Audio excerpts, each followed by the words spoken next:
दोस्तों, हम अपने बीते हुए कल को नहीं बदल सकते और भविष्य के बारे में जान भी नहीं सकते। और सुखी रहने का बस एक ही रहस्य है कि हर पल को ऐसे जियो जैसे कि वह आखिरी हो, क्योंकि क्या पता कल हो ना हो। दोस्तों, आज हम इस धार्मिक कहानी द्वारा आपको यह बताने का प्रयास करेंगे कि चाहे हम कितना भी दिमाग लगा लें, चाहे कोई भी चतुराई दिखा लें, लेकिन जो जब जैसे घटित होना है वह होकर ही रहेगा, उसे बदला नहीं जा सकता। इसके पहले कि आप इस कहानी में खो जाएं, मैं आपसे एक निवेदन करना चाहता हूं कि अगर आप पहली बार इस चैनल पर नए दर्शक बन कर आए हैं तो चैनल को सब्सक्राइब अवश्य कर लें। तो दोस्तों, आइए अब सीधे कहानी पर चलते हैं। एक गांव में एक बहुत ही ज्ञानी पंडित रहता था। एक दिन वह अपने बचपन के मित्र से मिलने के लिए दूसरे गांव जा रहा था। उसका मित्र बचपन से ही गूंगा और एक पैर से अपाहिज था। उसके मित्र का गांव काफ़ी दूर था। रास्ते में कई छोटे छोटे गांव पड़ते थे। पंडित अपनी धुन में चला जा रहा था। तभी रास्ते में उसे एक और आदमी मिल गया। वह भी पंडित के साथ चलने लगा। पंडित ने सोचा, चलो अच्छा ही हुआ, साथ चलने से सफ़र जल्दी कट जाएगा। चलते चलते पंडित ने उस आदमी से उसका नाम पूछा तो उस आदमी ने अपना नाम महाकाल बताया। पंडित को यह नाम थोड़ा अजीब सा लगा, पर पंडित ने नाम के विषय में कुछ पूछना उचित नहीं समझा। दोनों धीमे धीमे साथ में ही चल रहे थे। तभी रास्ते में एक गांव आया तो महाकाल ने पंडित से कहा कि तुम आगे चलो, मुझे इस गांव में एक संदेशा देना है, मैं तुमसे आगे मिलता हूँ। पंडित ने कहा ठीक है, और वह आगे की ओर चल दिया। तभी गांव में खबर फैली कि एक व्यक्ति को भैंसे ने मार दिया है। कुछ ही देर बाद महाकाल वापस आ गया। फिर चलते चलते दोनों एक दूसरे गांव से बाहर पहुंचते हैं। यहाँ एक छोटा सा मंदिर बना था और ठहरने की व्यवस्था भी अच्छी लग रही थी। कल सुबह आराम से आगे का सफ़र करेंगे। महाकाल ने कहा ठीक है, मुझे इस गांव में किसी को कोई ज़रूरी सामान देना है, तुम खाना खाकर आराम करो, मैं बाद में आकर खा लूँगा। इतना कहकर वह वहाँ से चला गया। लेकिन उसके जाने के कुछ देर बाद उस गांव में धुआं उठता दिखाई दिया और देखते ही देखते पूरे गांव में आग लग गई। पंडित ने आश्चर्य से सोचा कि यह महाकाल जहाँ भी जाता है वहाँ किसी न किसी तरह की हानि जरूर हो जाती है, कुछ तो गड़बड़ है। लेकिन पंडित ने रात्रि में महाकाल से इस बात का कोई जिक्र नहीं किया। सुबह दोनों फिर अपने गंतव्य की ओर चलना प्रारंभ कर दिया। कुछ देर बाद फिर एक गांव आया तो महाकाल ने फिर पंडित से कहा कि आप आगे चलते जाइए, मैं कुछ देर में आपसे मिलता हूँ। मुझे इस गांव में कुछ ज़रूरी काम है, मैं काम खत्म करके आपसे मिलता हूँ। यह कहकर महाकाल जाने लगा। लेकिन इस बार पंडित आगे नहीं बढ़ा, बल्कि वह वहीं खड़ा होकर महाकाल को देखता रहा कि अब यह कहाँ जाता है और क्या करता है। तभी लोगों की आवाज़ें सुनाई देने लगी कि किसी व्यक्ति को सांप ने काट लिया है और वह मर गया है। ठीक उसी समय महाकाल फिर से उस पंडित के पास पहुंच गया। लेकिन इस बार पंडित को समझ में नहीं आया।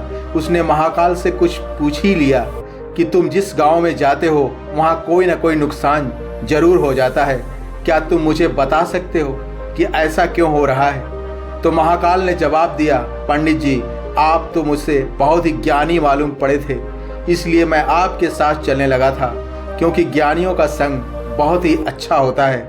परंतु आप अभी तक समझ नहीं पाए कि मैं कौन हूँ। पंडित ने कहा, मैं समझ गया हूँ, लेकिन मुझे कुछ शंका है। अगर आप अपना उपयुक्त परिचय दे तो मेरी शंका का निदान स्वतः ही हो जाएगा। महाकाल ने जवाब दिया कि मैं यमदूत हूँ और यमराज की आज्ञा से उन लोगों के प्राण हरण करता हूँ जिनकी आयु पूर्ण हो चुकी है। हालांकि पंडित ने इससे पहले से ही इस बात की शंका थी, फिर भी महाकाल के मुंह से यह बात सुनकर पंडित घबरा गया। लेकिन फिर हिम्मत करके उसने पूछा, अगर ऐसी बात है और तुम सचमुच यमदूत हो तो बताओ अगली मृत्यु किसकी है? यमदूत ने जवाब दिया, अगली मृत्यु तुम्हारे उसी दोस्त की है जिससे तुम मिलने जा रहे हो, और उसकी मृत्यु का कारण भी तुम ही बनोगे। यह बात सुनकर पंडित सहम सा गया। पंडित सोच में पड़ गया कि यदि वास्तव में यह यमदूत हुआ और इसकी बात भी सही होगी तो मेरे कारण मेरे बचपन के सबसे अच्छे मित्र की मृत्यु हो जाएगी। इसलिए अच्छा तो यही होगा कि मैं अपने मित्र से मिलने ही ना जाऊं। कम से कम मैं तो उसकी मृत्यु का कारण नहीं बनूंगा। महाकाल ने कहा कि तुम जो सोच रहे हो यह सब मुझे पता है, मगर तुम्हारे अपने मित्र से मिलने ना जाने से नियति नहीं बदल जाएगी। तुम्हारे मित्र की मृत्यु निश्चित है और वह अगले कुछ ही क्षणों में घटित होने वाली है। महाकाल के मुख से ऐसी बातें सुनकर पंडित को झटका सा लगा, क्योंकि महाकाल ने उसके मन की बात जान ली थी, जो कि एक साधारण व्यक्ति के लिए संभव नहीं है। अब तो पंडित को भी विश्वास हो गया कि यह महाकाल सच में ही यमदूत है और अपने मित्र की मृत्यु का कारण न बने, इसलिए पंडित पीछे की ओर मुड़ा और अपने गांव की ओर जाने लगा। परंतु जैसे ही पंडित मुड़ा, उसका मित्र तेजी से उसकी तरफ आता हुआ दिखाई दिया, जो पंडित को देखकर अत्यंत प्रसन्न दिख रहा था। अपने मित्र को आने की गति को देखकर पंडित को ऐसा लगा जैसे कि उसका मित्र काफी समय से उसके पीछे पीछे आ रहा हो, लेकिन वह बचपन से ही गूंगा था और पैर से अपाहिज भी था, इसलिए ना तो वो पंडित के पास पहुंच पा रहा था और ना ही पंडित को आवाज ही दे पा रहा था। लेकिन जैसे ही वो पंडित के पास पहुंचा, अचानक उसकी मृत्यु हो गई। पंडित हक्का बक्का होकर महाकाल की ओर देखने लगा, जैसे कि वह पूछना चाह रहा हो कि आखिर क्या हुआ। महाकाल पंडित के मन की बात समझ गया और बोला, तुम्हारा मित्र पिछले गांव से ही तुम्हारे पीछे पीछे आ रहा था, लेकिन वह अपाहिज व गूंगा होने की वजह से तुम तक नहीं पहुंच पा रहा था।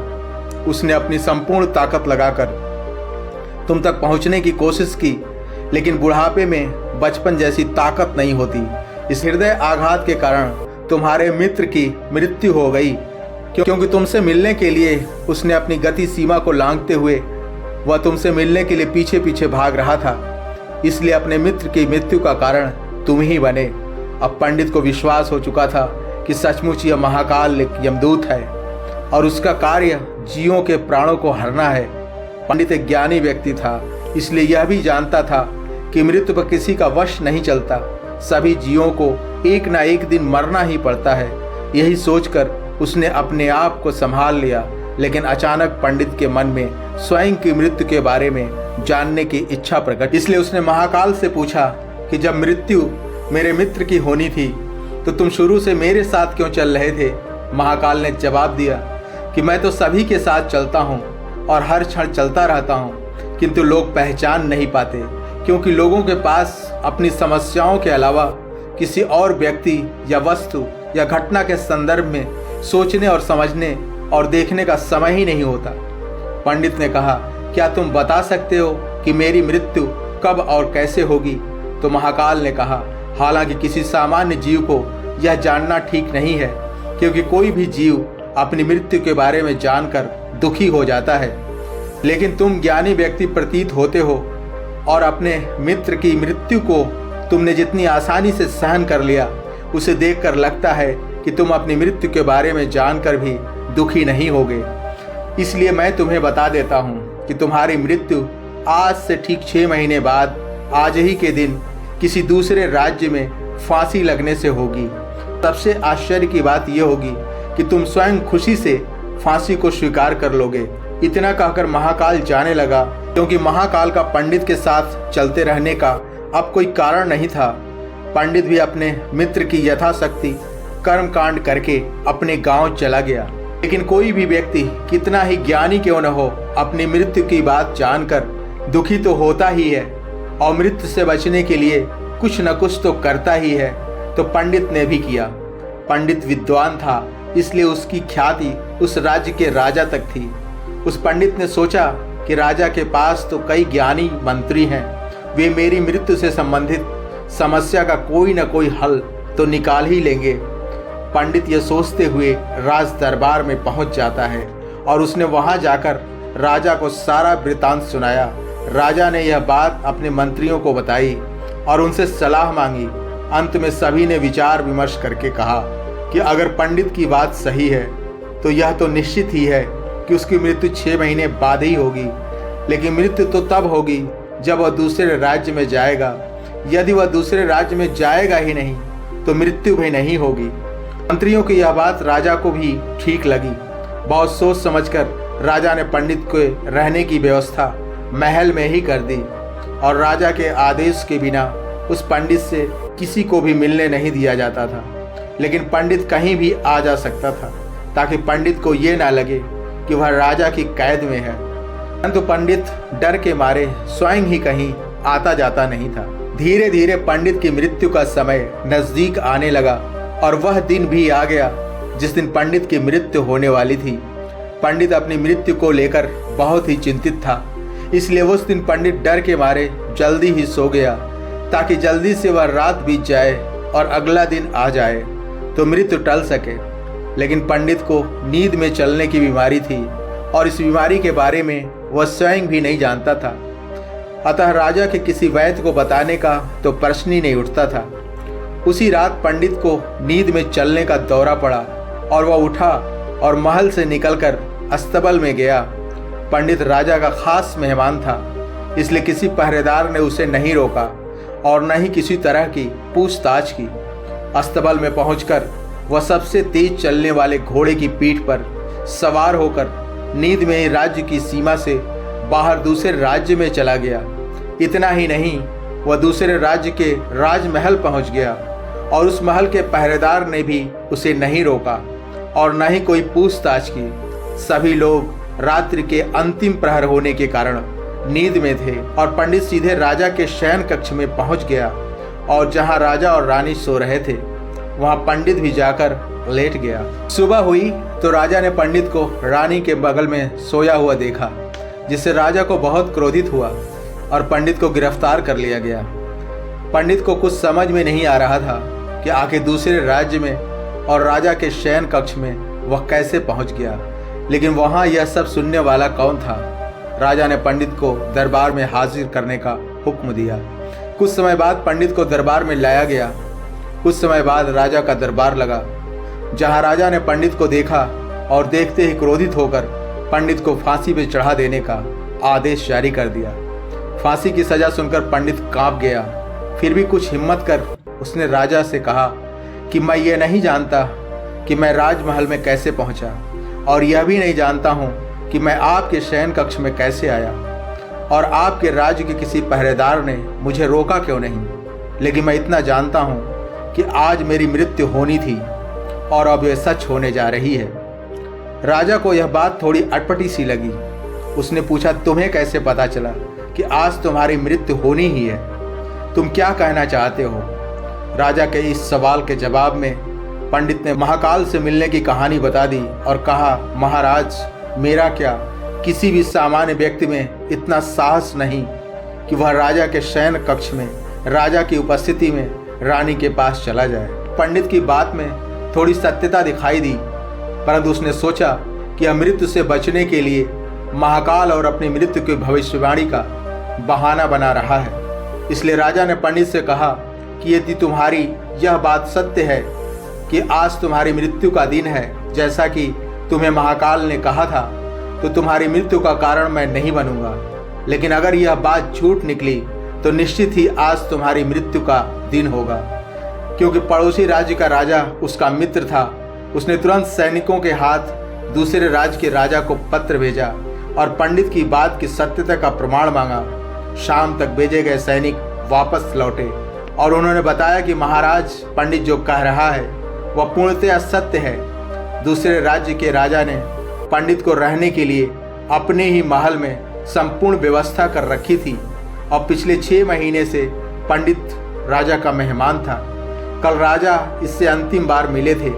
इसके बाद इस राज्य में यह कैसे पहुंचा, इसकी जानकारी किसी को नहीं है। इसलिए उस राज्य के राजा के अनुसार पंडित को फांसी की सजा देना उचित नहीं है।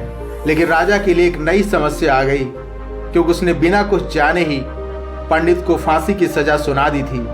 इसलिए अगर दंड में फांसी नहीं दी जाए तो राजा के वचन का अपमान हो जाएगा, और अगर राजा के द्वारा दी गई सजा का मान रखा जाए तो पंडित की बिना वजह ही मृत्यु हो जाएगी। राजा ने अपने सभी मंत्रियों से इस बारे में चर्चा की। सभी मंत्रियों ने सुझाव दिया कि महाराज, पंडित को एक कच्चे सूत से फांसी लगवा दें, इससे आपके वचन का मान रह जाएगा और कच्चे सूत के धागे से पंडित को फांसी भी नहीं लगेगी और उसके प्राण बच जाएंगे।